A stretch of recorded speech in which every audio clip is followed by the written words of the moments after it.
London தமிழோசையில் திருவள்ளுவரின் நேரம் இது. ஒரு திருக்குறள் இக்காலத்திற்கு ஏற்ப ஒரு விளக்கம். எங்க ஊர்ல லண்டன்ல ஒரு மால்ல நான் ஷாப்பிங் பண்ணிக்கிட்டு இருந்தாங்க. எனக்கு பக்கத்தில் 2 teenage girls, British girls shopping பண்ணிக்கிட்டு இருந்தாங்க. அவங்க பேசினது எனக்கு கேட்டுது. அதில் ஒருத்தி கேட்டா, ஏண்டி உன் பாய் ஃப்ரெண்டு எப்படி இருக்கான் அப்படின்னு. அடுத்தவ சொன்னா, அதை ஏண்டி கேட்குற, லவ்வை ப்ரப்போஸ் பண்ணுறதுக்கு முன்னால் என்னை விரட்டி லவ் பண்ணாண்டி. ஆனால் இப்போ என்ன கண்டுக்கவே மாட்டேங்கிறான், ஃபோனே பண்ண மாட்டேங்கிறான், நான் ஃபோன் அடித்தாலும் எடுக்க மாட்டேங்கிறான், எதையுமே ஷேர் பண்ண மாட்டேங்கிறான், ஒரு குட் மார்னிங் மெசேஜ் கூட போட மாட்டேங்கிறான்டி. கடுப்பாக இருக்குது, எனக்கு என்ன பண்ணுறதுனே புரியலடி அப்படின்னா.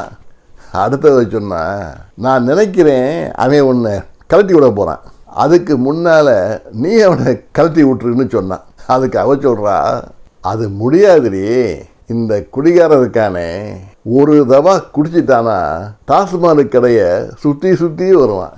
அந்த மாதிரி என் மனசு அவனை சுற்றி வருதுடி, நான் என்னடியே பண்ணுறது அப்படின்னு புலம்புனான்.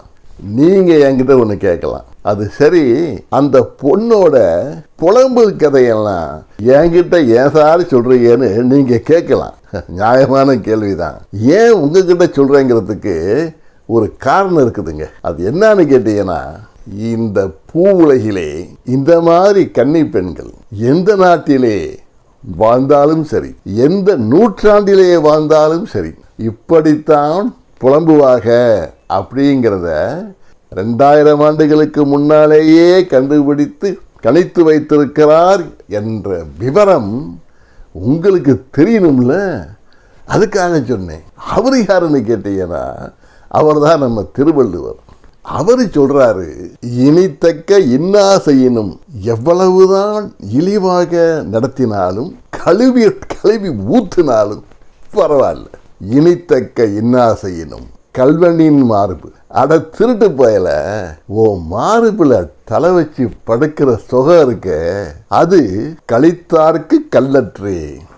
ஒரு முறை மதுவை குடித்தவன் மீண்டும் மீண்டும் அதனை குடித்து எப்படி களிப்புறுவானோ, மகிழ்ச்சி அடைவானோ, அப்படிப்பட்ட ஒரு மகிழ்ச்சியினை நான் பெறுகின்றேன் என்பது ஏண்டா உனக்கு புரியலன்னு அந்த காதலி கேட்பது போல் இந்த திருக்குறளை எழுதியிருக்கிறார். முழுமையான குறள். இனித்தக்க என்னாசையினும் கழித்தார்க்கு கல்லற்றே கல்வரின் மார்பு. திருவள்ளுவர் அறத்துப்பால் எழுதியிருக்கார், பொருட்பால் எழுதியிருக்காரு. ஆனா அவருடைய காமத்துப்பாலை படிக்கின்ற போது ஒரு சுகம் இருக்குது, அது தனி சுகங்க.